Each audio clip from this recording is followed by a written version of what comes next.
Hallo Leute und willkommen zurück. In diesem Video geht es um verschiedene kleinere Themen, die ich zusammengefasst habe. Falls ihr noch Fragen zu bestimmten Sachen habt, lasst es mich gerne unten in den Kommentaren wissen. In diesem Video geht es um die Beantragung eures ERCs, wann ihr das machen müsst, wie ihr das machen könnt. Des Weiteren geht es um die staatliche Krankenversicherung, kostenpflichtige sowie kostenlose Koreanischkurse, Quarantäneregeln zum aktuellen Zeitpunkt. Bleibt da am besten auf dem Laufenden, da sich ständig was ändert. Aber auch um Wohnmöglichkeiten, wie ihr sie findet, welche es genau gibt. Und ganz am Ende geht es um Lebenshaltungskosten.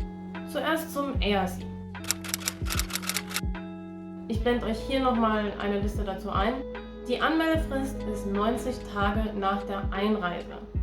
Jedoch müsst ihr im Hinterkopf behalten, wenn ihr zum Beispiel in Seoul lebt, dass ihr sehr früh im Voraus dort einen Termin buchen müsst.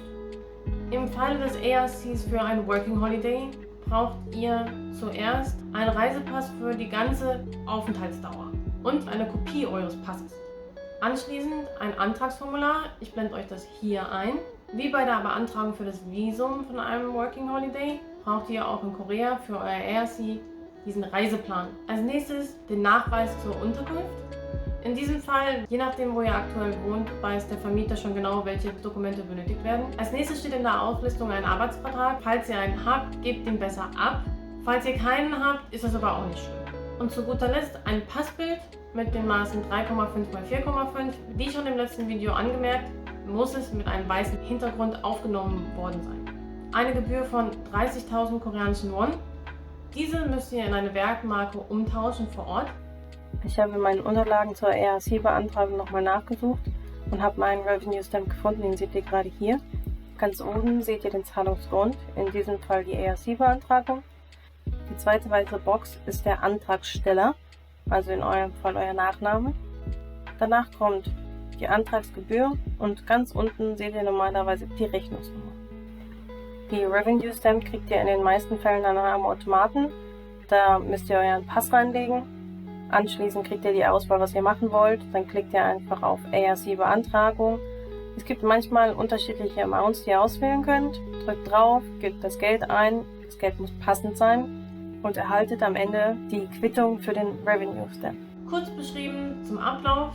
Ihr müsst einen Termin auf der HiKorea-Webseite buchen. Wie das genau funktioniert, kann ich euch in einem anderen Video erklären, falls das für euch relevant ist. Anschließend bekommt ihr eine Nummer und mit dieser Nummer werdet ihr später im Immigration Office aufgerufen. Seid nur vorsichtig, welches Immigration Office ihr auswählt. Ein Punkt, den man oft online nicht findet, ist, dass jeder Ausländer, der in Korea länger als 6 Monate lebt, seit dem 16. Juli 2019 der staatlichen Krankenversicherung beitreten muss. Ausländer können, wenn sie eine ausländische Krankenversicherung haben, diese auf Kulanz des Staates aussetzen. Falls ihr dazu noch Fragen habt, kann ich gerne noch eine Storytime machen, wie ich dorthin gegangen bin, was für Probleme es gab, wie ich es überhaupt herausgefunden habe.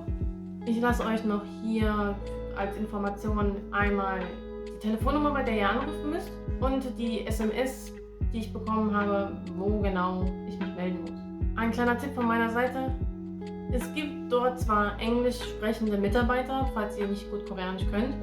Jedoch würde ich euch empfehlen, in jedem Fall einen koreanischen Freund oder Freundin mitzubringen, da dies den ganzen Prozess etwas einfacher macht. Auf der Working Holiday Information Center Seite gibt es eine Liste mit kostenpflichtigen und kostenlosen Sprachkursen. Blendet ihr euch auch nochmal als nächstes ein.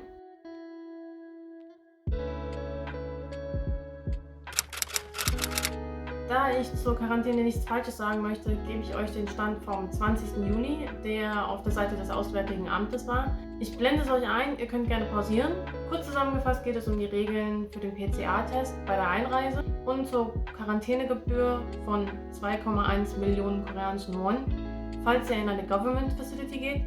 Da am Flughafen in Korea nicht alle gut Englisch sprechen können, blende ich euch hier einmal das koreanische Wort für Government Facility ein, da es bei der Einreise euch sehr viel Stress ersparen kann.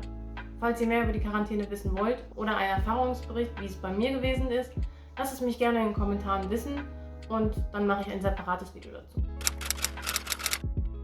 Das nächste sind die unterschiedlichen Wohnmöglichkeiten in Korea. Einmal das Airbnb, auch langfristig möglich. Einzimmerwohnungen, wie es in Deutschland auch gibt. Office-Tels ist eine Mischung aus Wohn- und Arbeitswohnung.